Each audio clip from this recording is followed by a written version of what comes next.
it's about giving back. It's about the culture of sport. It's about helping others. And once you have been at the highest level on the podium, it's okay to come home and be a regular person, go back and get your education, and fulfill your dreams and start giving back to the community. And I think that's the real takeaway for these kids. I think that's the richness of this mentorship program. And I know the kids have been writing us notes and taking pictures, and we're already getting feedback that this has been an extraordinary experience for these young people. That's fantastic. Sounds like a great goal. And the discipline of art and sport, what do you find that when you see kids that are creative, because you brought them here, and then you see kids that are also in sports, is it the focus? What do you think the two disciplines are? How do you think they're related in a way? Well, I think what's fascinating about your question is athletes, like everybody else, have a visual sense of memory, visual sense of their blueprint, how they see things, how they take in the world. I think we all have that. We all have that capability. I can tell you, and I've teased, my children have teased me about this, I can't even draw a stick figure. But I've been told that if I really did some experimentation and maybe put aside my fears, I could learn to draw. And I think what Dick Fosbury and Bob Beamon and other great folks, Kathy Order, have said is that the human spirit, the human potential is unlimited. We can all be terrific athletes, we can all be terrific artists, and we can also do terrific things in the world. It's a matter of following your dreams and your passion. The fascinating piece about art, I believe, is that we have all witnessed great things, especially at the Olympics. And it may be some architecture, it may be an arena, it may be a particular athletic event, or just meeting people, and we can all sort of sketch that out, and we can take a picture of it, and from that picture we can do a drawing.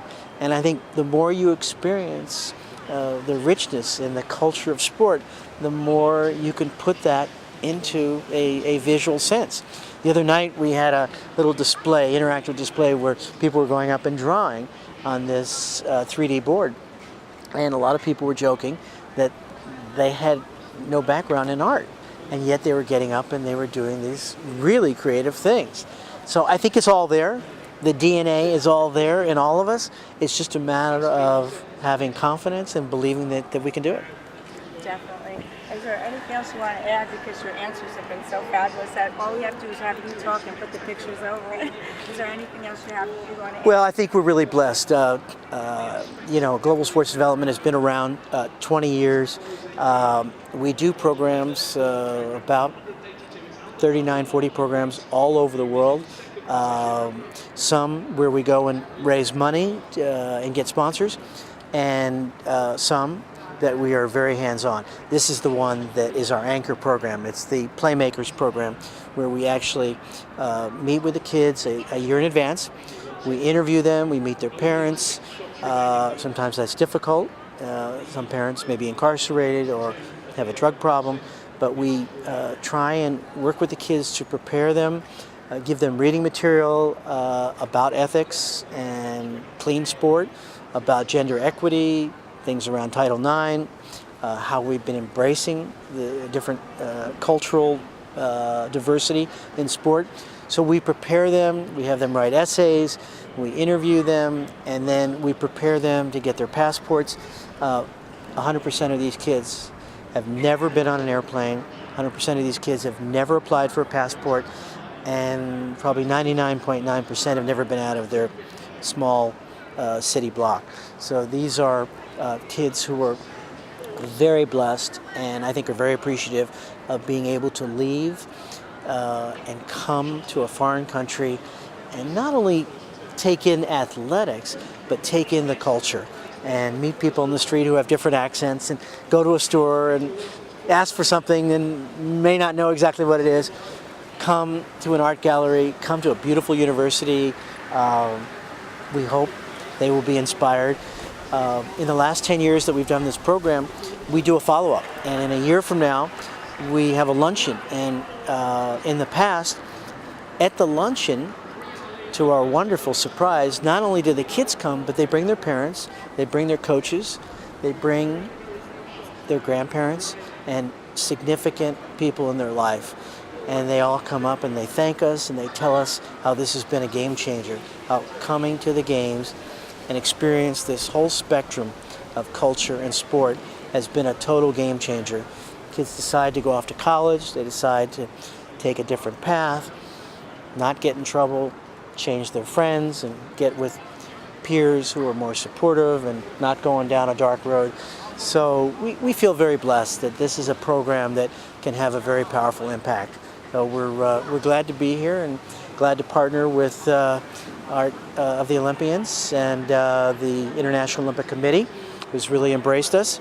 And we hope to continue this program for many, many, many years to come. In fact, we're already planning for Sochi in 2 years, and we're already making plans for Rio in 4 years. So we're trying to get up on the curve.